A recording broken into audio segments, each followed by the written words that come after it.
Bienvenidos a Guerras y Geopolíticas, vuestro nuevo canal que muestra toda la realidad de la geopolítica mundial.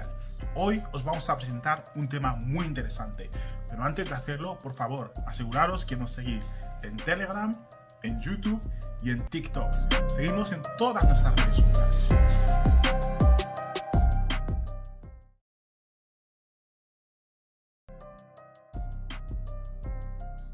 Bienvenidos a Guerras y Geopolíticas, vuestro nuevo canal que muestra toda la realidad de la geopolítica mundial. Hoy os vamos a presentar un tema muy interesante, pero antes de hacerlo, por favor, aseguraros que nos seguís en Telegram, en YouTube y en TikTok. Seguidnos en todas nuestras redes sociales. Buenas, queríamos hacer un análisis rápido de la situación que tenemos ahora mismo en el mundo en cuanto a la guerra de Ucrania, en cuanto a la situación que tenemos en Europa también, la situación que tenemos en Oriente Medio y también la situación que tenemos en Asia. Vamos a centrarnos más en lo más importante, en lo que creemos que va a tener un efecto en la geopolítica mundial y también va a ser algo un poco superficial, o sea, va a ser un resumen, no vamos a entrar en detalle en todo, pero si has estado siguiendo los vídeos que hemos estado compartiendo y la información que hemos estado compartiendo en Guerras Geopolíticas, entenderás este análisis. Para empezar, queríamos comenzar el análisis con la guerra de Ucrania, obviamente, porque a pesar de que es un conflicto que ha pasado a segundo plano, es el conflicto más importante, el cual prácticamente ha afectado a toda la geopolítica mundial. Ha sido un movimiento y una placa tectónica que obviamente ha provocado un terremoto, el cual ahora los países que lo han provocado quieren más o menos encontrar la solución a ello. Entonces, la guerra de Ucrania es importante porque ahora mismo la situación para Ucrania específicamente es difícil, ¿ok? Hemos compartido vídeos recientemente de soldados ucranianos que están desobedeciendo a sus comandantes, a sus generales, y un vídeo más reciente ha sido de un general pidiendo a sus soldados que diesen un paso adelante si es que no querían seguir órdenes y que se quedasen en su sitio si estaban dispuestos a seguir las órdenes y ser enviados al frente. Podemos decir que el 98% de los individuos que había en ese grupo dieron un paso adelante, prácticamente confirmando que no quieren ser enviados al frente. Y sabemos por qué. No quieren ser enviados porque está habiendo muchas bajas por parte del lado ucraniano. Hemos mostrado cómo soldados ucranianos se retiraban de ciertas partes de Avdiivka y lo hacían a pie.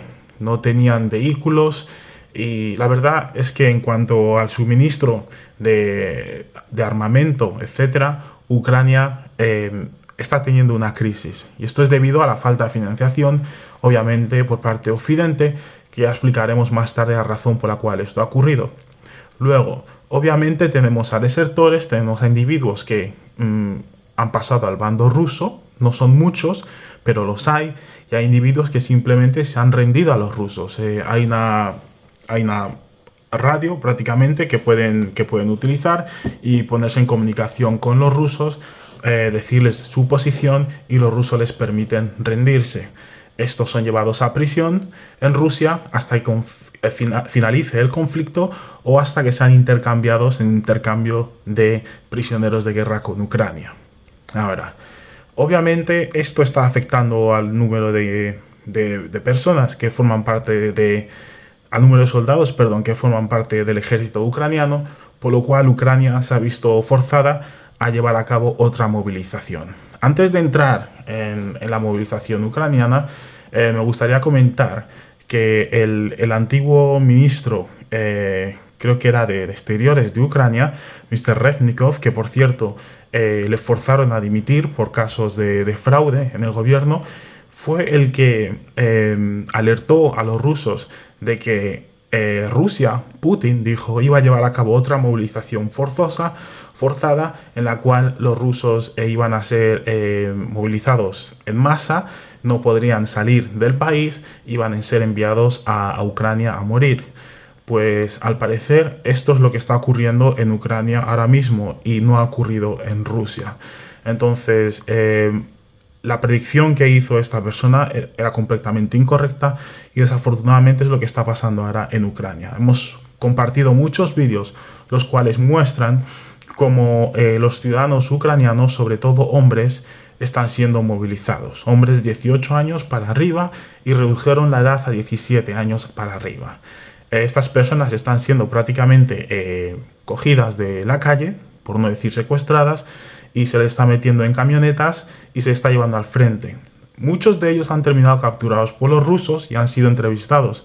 En las entrevistas muchos cuentan que han sido, pues eso, movilizados forzadamente y que con un mes de entrenamiento, incluso semanas de entrenamiento, han sido enviados al frente. Al encontrarse en el frente se veían sin experiencia y prácticamente sin órdenes. Incluso muchos de sus comandantes huyeron del frente, del campo de batalla, y les dejaron ahí solos sin saber lo que tendrían que hacer.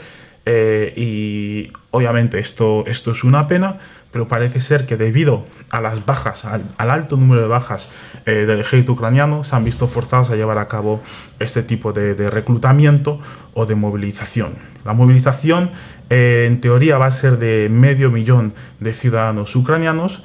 Muchos de ellos, la gran mayoría, no tienen experiencia de guerra, pero igualmente van a ser movilizados y van a ser enviados al frente.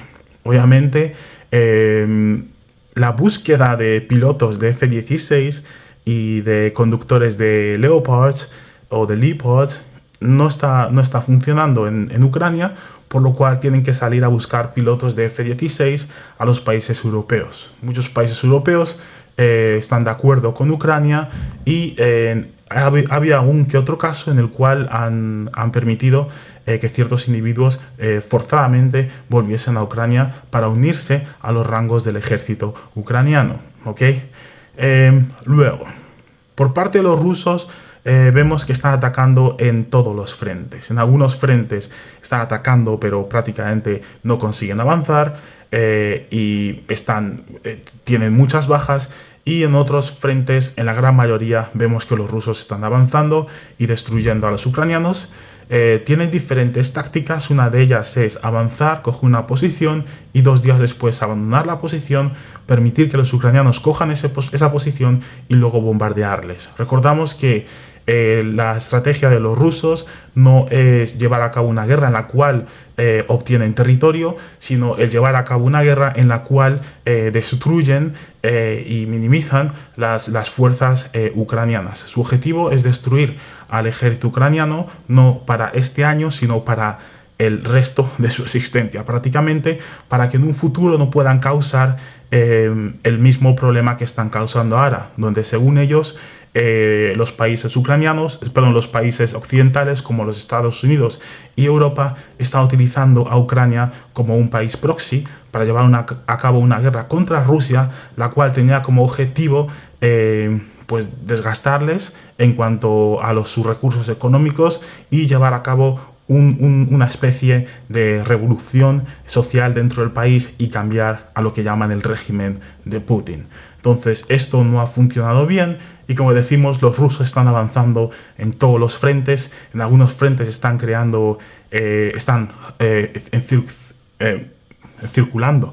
como se diga, en algunos frentes están prácticamente poniendo a los ucranianos en un círculo. En otros frentes están atacando con bombas como son las FAB-500 o FAB-1000 incluso.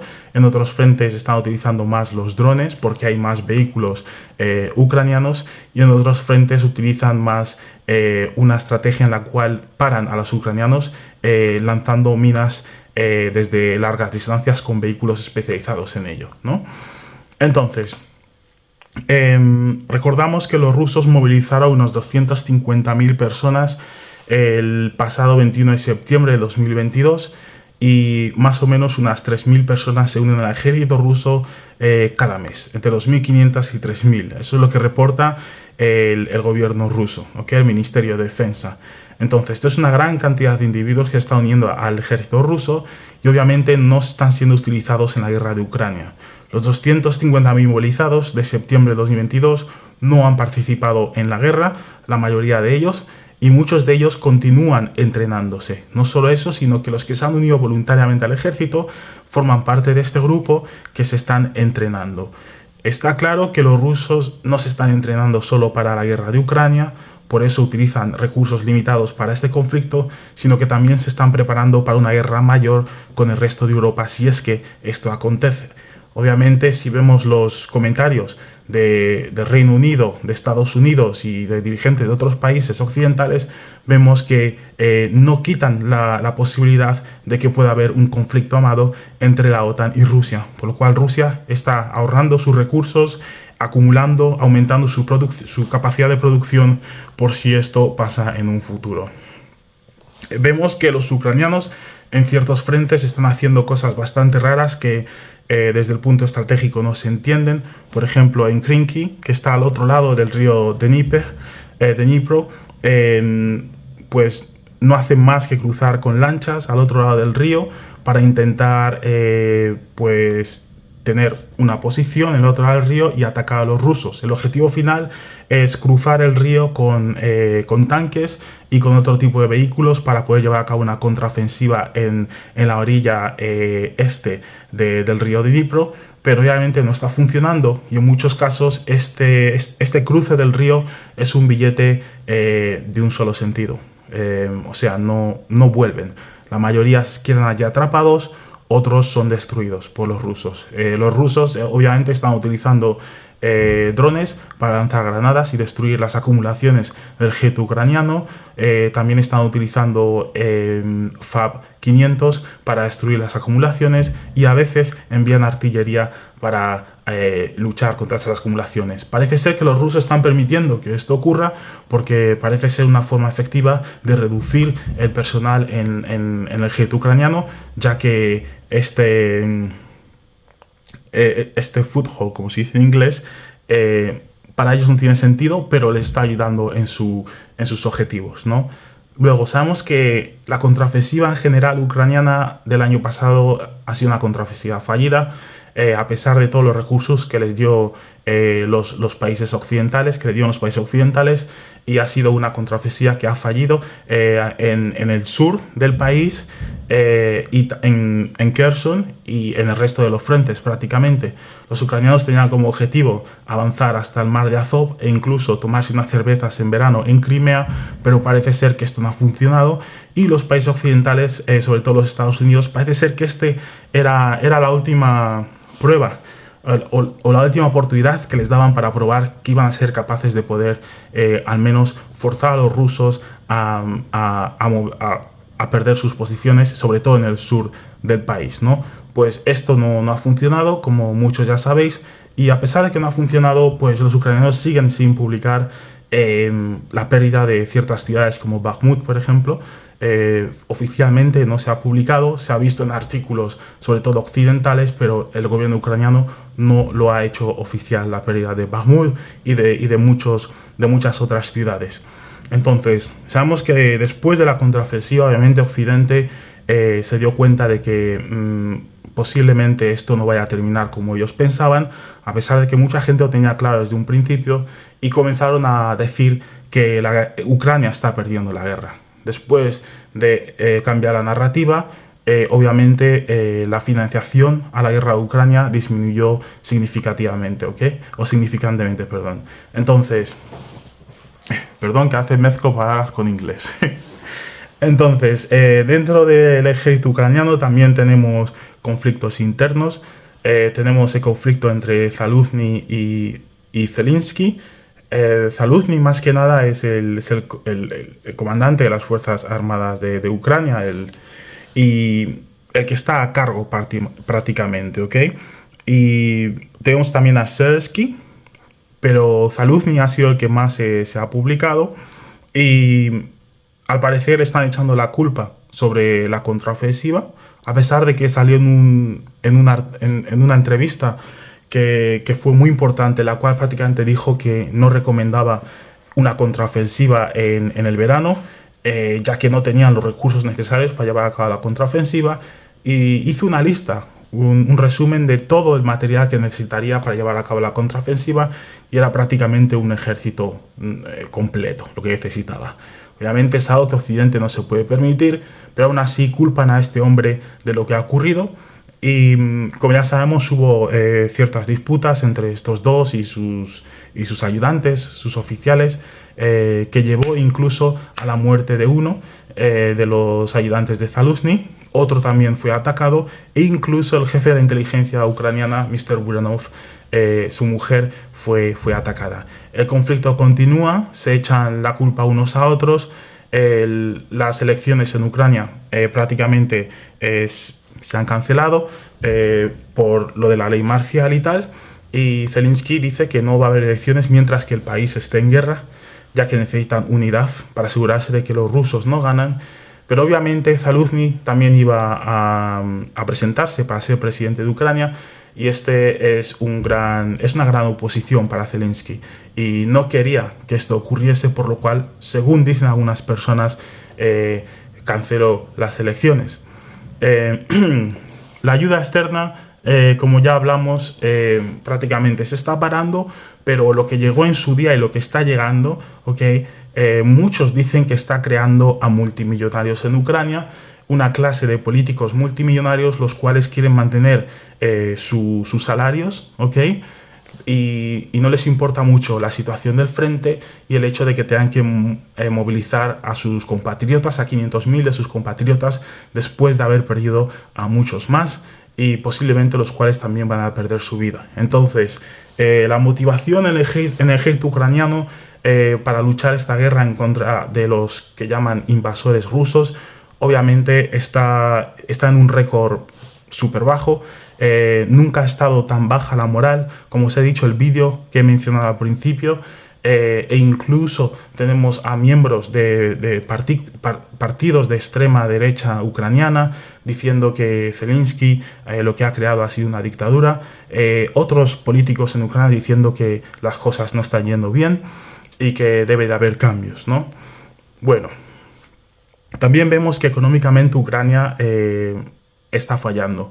Ha habido un corte en los pagos de beneficios a los ucranianos que viven en países externos, en países como en América, etcétera. Y luego también tenemos un corte, están proponiendo un corte a las pensiones ucranianas, más que nada porque no tienen suficiente dinero para pagarlo, ya que los Estados Unidos era el principal país que le estaba dando el dinero para poder cubrir estos beneficios. Ok, pasamos a Europa. A Europa tenemos a Alemania, que está al borde de la recesión prácticamente. Tenemos al gobierno de Scholz, que creo que es un 21% de popularidad lo que tiene ahora mismo. O sea, la mayoría de los alemanes no le gusta para nada el gobierno, ni sus políticas, ni lo que está haciendo en el país. También tenemos una desindustrialización acelerada de Alemania, donde muchas industrias han visto forzadas a irse al extranjero para seguir su producción, debido al hecho de que el aumento del gas y del petróleo en Europa, el aumento del precio del gas y del petróleo en Europa, les está afectando mucho a sus ventas. Entonces hay otros países como los Estados Unidos que han ofrecido subsidios a estas empresas si están dispuestas a mover su producción a los Estados Unidos. No solo eso, muchas personas en Alemania se están quedando sin trabajo o no encuentran trabajo, y la industria en general está fallando, ¿ok? Como ya os digo, hace poco anunciaron que Alemania ha evitado la recesión por poco, ¿ok? La desindustrialización no es buena para Alemania. Como ya sabéis, Alemania era la economía de Estados Unidos en la Unión Europea que siempre estaba en surplus, la más fuerte, y debido a esto, pues muchos otros países en la Unión Europea también van a ser afectados. Sabemos que el Banco Central Europeo también está en Alemania, por ciertas razones, y muchos países ven esto como algo bueno, una ventaja para ellos, ya que la desindustrialización de Alemania puede significar la industrialización de sus propios países. Mencionamos a Polonia, por ejemplo. Luego, en la Unión Europea en general ha subido el coste de vida, las facturas de electricidad, de gas, etcétera, se han disparado por las nubes. Muchos países han tenido que obtener financiación de la Unión Europea para poder asegurar a sus ciudadanos de que el coste de la electricidad y de todo prácticamente no subía. Las empresas de gas, por ejemplo, en ciertos países han recibido dinero de sus gobiernos para no tener un efecto negativo en las pérdidas que van a tener por mantener el precio del gas bajo. Y como ya os digo, en muchos países esta financiación se ha terminado, sobre todo en los países del sur de Europa, y va a haber una gran subida de precios. Estamos hablando de un 25 o un 30% en el coste del gas y electricidad. Obviamente esto está afectando mucho a las economías europeas, y lo peor es que los políticos y la ciudadanía no entiende cuál es el problema, por qué razón está subiendo el precio. Y obviamente los políticos están diciendo que es culpa de Putin, pero la realidad es que es culpa de la guerra en Ucrania, la inversión que han hecho y las sanciones que han impuesto al país que les entregaba gas y petróleo a un precio mucho más reducido comparado a lo que están obteniendo a día de hoy de los Estados Unidos y otros países como la India y la China, que lo que están haciendo es prácticamente coger gas ruso y petróleo ruso y vendérselo a los europeos a precio de mercado, un precio que ellos mismos han impuesto con sus propias sanciones. Entonces la población comienza a despertarse en Europa, sobre todo los agricultores. Vemos que los agricultores, por ejemplo, en Polonia, Hungría y otros países fronterizos con Ucrania, están llevando a cabo manifestaciones, están incluso bloqueando a los camioneros ucranianos para que no traigan su grano, su maíz, etcétera, a Europa, porque les está forzando a reducir el coste de sus productos, y muchos dicen que se pueden ir a la quiebra debido a esto. Vemos que Francia, por ejemplo, ha habido un cambio completo en el gobierno de Emmanuel Macron, y ahora tenemos a un nuevo ministro de Exteriores, etcétera. Y Francia, más que nada, hace tiempo que busca una forma de hablar con Rusia y el resto de países del mundo que no están alineados a la política externa de los Estados Unidos. Macron incluso solicitó formar parte o atender a una reunión que iban a tener los países de los BRICS como espectador, pero obviamente Francia es uno de los países que está ahí. Medio queremos paz, no queremos paz. Pero bueno, los franceses hace poco visitaron Ucrania y prácticamente dijeron que están dispuestos a seguir apoyando a Ucrania. Como ya sabemos, los ingleses o el Reino Unido lo que hizo fue firmar un acuerdo de garantías de seguridad con Ucrania, en los cuales el Reino Unido protegería a Ucrania y Ucrania protegería al Reino Unido en caso de que hubiese un ataque por parte de, según ellos, Rusia al Reino Unido. En cuanto a Reino Unido a Ucrania, no sé qué garantías de seguridad puede proveer, ya que en este momento ni lo están haciendo, no son parte del conflicto, han confirmado que no van a formar parte del conflicto por más que Rusia siga atacando a Ucrania, por lo cual no han ofrecido nada nuevo, ¿ok? Luego, vemos que las sanciones occidentales no han funcionado, han tenido un efecto boomerang, y esto ya se veía venir. Cualquier persona que haya estudiado economía podría haber visto esto venir, que los rusos iban a encontrar alternativas a todo, a absolutamente todo. Las empresas que se fueron de Rusia, las sanciones que se impusieron sobre el precio del petróleo, las sanciones que se impusieron sobre la exportación del gas ruso, y sobre todo las sanciones que se impusieron sobre el SWIFT y otros sistemas de pago y los bancos internacionales. Los rusos han encontrado una alternativa y al parecer han evitado entrar en una recesión o evitar continuar pagando sus deudas externas. Ahora los países occidentales están ofreciendo el confiscar las reservas que tiene el Banco Central ruso en el exterior y utilizar esas reservas para seguir financiando a Ucrania. Obviamente esto es una violación total de la ley internacional, pero bueno, parece ser que lo quieren hacer. Pero obviamente si esto se lleva a cabo, muchos países van a pensar 2 o 3 veces el poner su dinero en bancos occidentales, y esto puede llevar a una crisis en el sistema financiero occidental, como ya vimos unos cuantos bancos que se fueron a la bancarrota, prácticamente por eso, porque sus inversores de países como Arabia Saudí, etcétera, sacaron su dinero debido a las sanciones americanas, y el hecho de que estaban pensando en confiscar dinero de Rusia les hizo pensar, si se lo hacen a Rusia también se lo pueden hacer, no lo pueden hacer a nosotros, ¿ok? Luego tenemos a Europa, que está siendo como forzada a mantener la financiación a Ucrania, mientras los Estados Unidos está ocupada en Oriente Medio con los problemas que tienen en Yemen, en Irak, en Siria y en Palestina, y parece ser que Europa van a ser los que van a venir ahora a financiar a Ucrania, a pesar de que no hay dinero para sus ciudadanos. Entonces tampoco hay dinero para los ucranianos, por lo cual lo más posible es que será deuda que van a crear para poder seguir financiando el proyecto de Ucrania, que de ninguna forma beneficia a la política externa de los países europeos, sino que de todas formas beneficia a la política externa de los Estados Unidos. Y es lo que tenemos ahora en la Unión Europea, unos gobiernos que prefieren beneficiar a la política externa de los Estados Unidos porque creen que esta política les va a beneficiar más, en vez de tener su propia política externa, una política externa común de los miembros de la Unión Europea, que obviamente muchos dicen que lo mejor es que sigan sus relaciones comerciales, sus relaciones en general con Rusia, en vez de mantener esta postura hostil hacia el país. Luego, dentro de Europa hay mucha tensión también. He mencionado los camioneros, pero también tenemos algunos políticos europeos que no están de acuerdo con la ayuda a Ucrania y quieren cortarla por completo. Por ejemplo, tenemos a Viktor Orbán en Hungría. Y luego tenemos en Eslovaquia a un nuevo presidente que prácticamente está diciendo lo mismo. Quieren seguir recibiendo gas y petróleo ruso y no están de acuerdo con las sanciones. Luego también se están creando narrativas sin sentido y se sigue culpando a Putin por todos los problemas económicos dentro de Europa, ¿ok?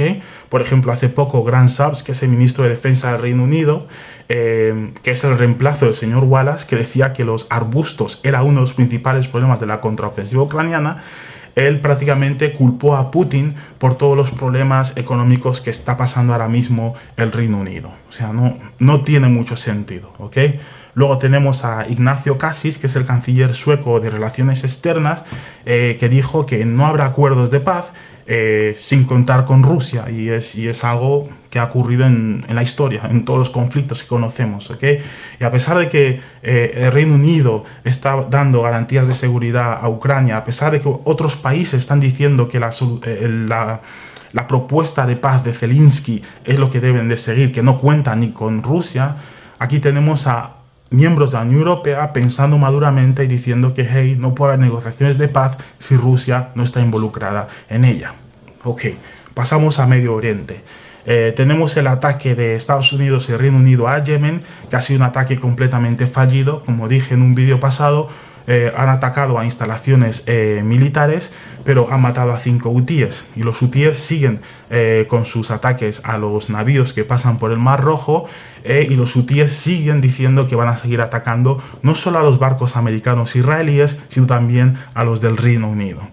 Vemos que los ataques que fueron ataques multimillonarios, prácticamente no han conseguido casi nada. Los hutíes siguen teniendo recursos para seguir atacando a los navíos que se encuentran en sus aguas, aunque no sean misiles Tomahawk, son drones, etcétera, que la verdad es que causan un problema, sobre todo a los navíos comerciales que pasan por el estrecho, ¿no?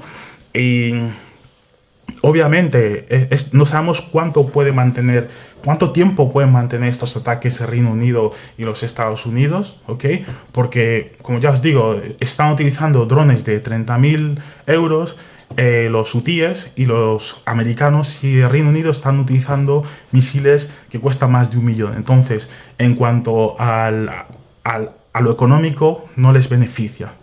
Luego tenemos a las fuerzas israelíes que se retiran parcialmente del norte de Gaza y reconocen que han tenido altas pérdidas. Hemos estado compartiendo vídeos de Hamas y de los israelíes de ambas partes y vemos que los militantes de Hamas han sido capaces de atacar a los israelíes pues desde la espalda, ¿no?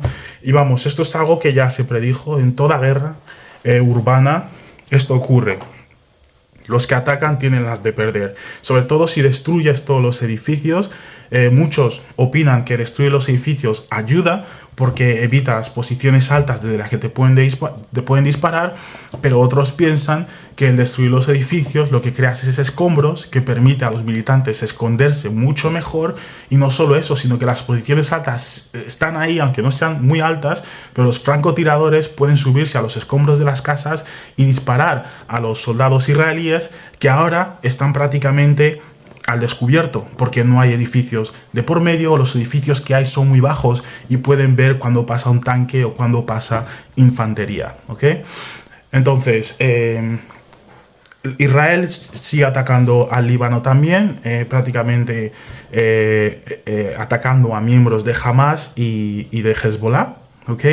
El Líbano, el país en sí, no tiene los mismos objetivos políticos que tiene Hezbollah, tengamos eso en cuenta, pero Hezbollah se está aguantando mucho, ¿ok? Vemos que se está aguantando, se está controlando bastante, y posiblemente esto tenga algo que ver con la política de Irán hacia Israel y los Estados Unidos. Parece ser que hay un plan más grande en el cual Hezbollah puede jugar un papel, y parece ser que Irán les está diciendo que no ataquen aún, que no lleven a cabo acciones que podrían llevar ahora mismo, y que esperen un poco, ¿no? Y luego tenemos el caso de Israel, que ha llevado Sudáfrica a la Corte Nacional del Crimen, en la cual les culpan de indicios de genocidio.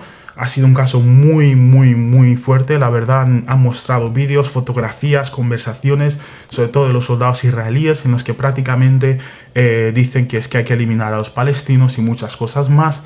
Esto hace un proceso muy largo, ¿ok? Y no se van a tomar decisiones rápidas, pero es una iniciativa, y ya os iremos contando qué es lo que ocurre con esto. Los países árabes han decidido apoyar a Sudáfrica, a esta acción de Sudáfrica, pero ya os digo, les apoyan en la Corte Internacional, pero en cuanto a apoyar a los palestinos, como están haciendo los Yemen, por ejemplo, no lo están haciendo de esta forma. Luego, para resumir todo esto, no voy a entrar en Asia porque va a ser un vídeo larguísimo, pero solo quería resumir el estado de la política internacional ahora mismo, de las relaciones internacionales ahora mismo, ¿ok? Lo que tenemos ahora es una América que era el país hegemónico, el cual prácticamente podía hacer lo que quería en el mundo sin ningún tipo de consecuencias. Atacamos a Libia, atacamos a Irak, atacamos a cualquier otro país. La ley internacional prácticamente no nos importa cuando somos nosotros los que decidimos atacar. La ley dentro de esos países tampoco nos importa, la constitución propia nuestra tampoco nos importa, y llevamos a cabo acciones para asegurar que la política externa de los Estados Unidos se mantiene intacta. Entonces, ahora Estados Unidos está muy esparcida, está en diferentes conflictos alrededor del mundo, y la verdad es que es mucho dinero lo que están invirtiendo en estos conflictos. Uno de los más caros es Ucrania y el conflicto en Palestina, donde están entregando bombas a Israel, misiles a Israel, para prácticamente destruir Gaza, ¿no? Entonces, esto es una inversión muy grande para los Estados Unidos, y la verdad que, al igual que le pasó al Imperio Romano, que se extendió demasiado, es más, hay una teoría que se llama el sobredimensionamiento imperial, que también es conocido como la extralimitación imperial. Describe la situación en la que un imperio se extiende más allá de sus capacidades militares y también económicas, y a menudo se derrumban como consecuencia de ello. Esto le pasó al Imperio Romano. O sea, la idea fue hecha popular por un historiador americano de la Universidad de Yale llamado Paul Kennedy, en un libro que escribió en 1987 que se llamaba The Rise and Fall of the Great Powers. Y aquí prácticamente explicaba eso. Ha sido súper criticado, pero yo personalmente es lo que estoy viendo ahora mismo, que los Estados Unidos se están extendiendo mucho, están metiéndose en diferentes conflictos y no tienen suficiente dinero para poder financiar esto. Obviamente, los recursos que invertía en Ucrania los han tenido que sacar de ahí para invertir en el Oriente Medio, en Israel. Al mismo tiempo, Yemen, el Mar Rojo, está trayendo más problemas, por lo cual tienen que sacar algunos recursos del Mar Mediterráneo y llevarlos al Mar Rojo. Al mismo tiempo, tenemos a Irán, que está prácticamente causando problemas en su región también, y vemos que Estados Unidos también está enviando fragatas, barcos a las aguas internacionales cerca de Irán. Luego tenemos a Taiwán, donde recientemente ha habido una nueva elección de un representante, ¿okay? El cual apoya el separarse de China, ¿okay? La independencia de China, pero hace poco fue a visitar no sé si, creo que fue a China, pero vamos, que como vemos, los Estados Unidos siguen financiando el proyecto de Taiwán, el cual reconocen como una región china, pero también quiere su independencia, una contradicción enorme. Pero veis, los Estados Unidos tienen diferentes focos en los cuales están concentrados y, como os digo, creo que se está sobredimensionando, ¿ok? Es una extralimitación lo que está llevando a cabo, que puede llevar al final de su presencia militar en diferentes países del mundo, si es que no tienen suficiente dinero para seguir financiando esto. Por otro lado, en el aspecto económico, tenemos a la unión de los BRICS, que poco a poco empiezan a crear un mundo separado del dólar. El dólar va a seguir dominando durante tiempo, pero al menos están utilizando sus propias divisas para llevar a cabo negocios entre un país y otro, por lo cual debilita el uso del dólar a nivel mundial. Y ya sabéis que el Estados Unidos prácticamente paga sus deudas imponiendo un interés sobre la impresión del dólar y la venta del dólar a otros países y el pago de deudas en dólares de otros países entre ellos. También los bancos estadounidenses son los que llevan a cabo estas transacciones. Ahora, si otros países comienzan a hacer sus transacciones en sus propias divisas y prácticamente sus reservas se basan en reservas de divisas de otros países, el dólar va a dejar de usarse en un futuro, quizá ciertos países que tengan negocios con Estados Unidos, y esto también puede llevar a una quiebra total de las finanzas y la economía americana, ya que tiene billones en deuda, ¿okay? Entonces, este es un resumen más o menos de lo más importante, lo que está ocurriendo ahora mismo. Espero que os ayude. Haré otro resumen de lo que está ocurriendo en Asia, ¿ok? Y también en Latinoamérica o América del Sur, como queráis llamarlo. Pero seguiremos dando o creando vídeos para actualizaros sobre los eventos más importantes que están ocurriendo ahora mismo y haciendo análisis para ayudaros a entender qué puede ser lo que vaya a pasar o qué es exactamente lo que está pasando ahora mismo,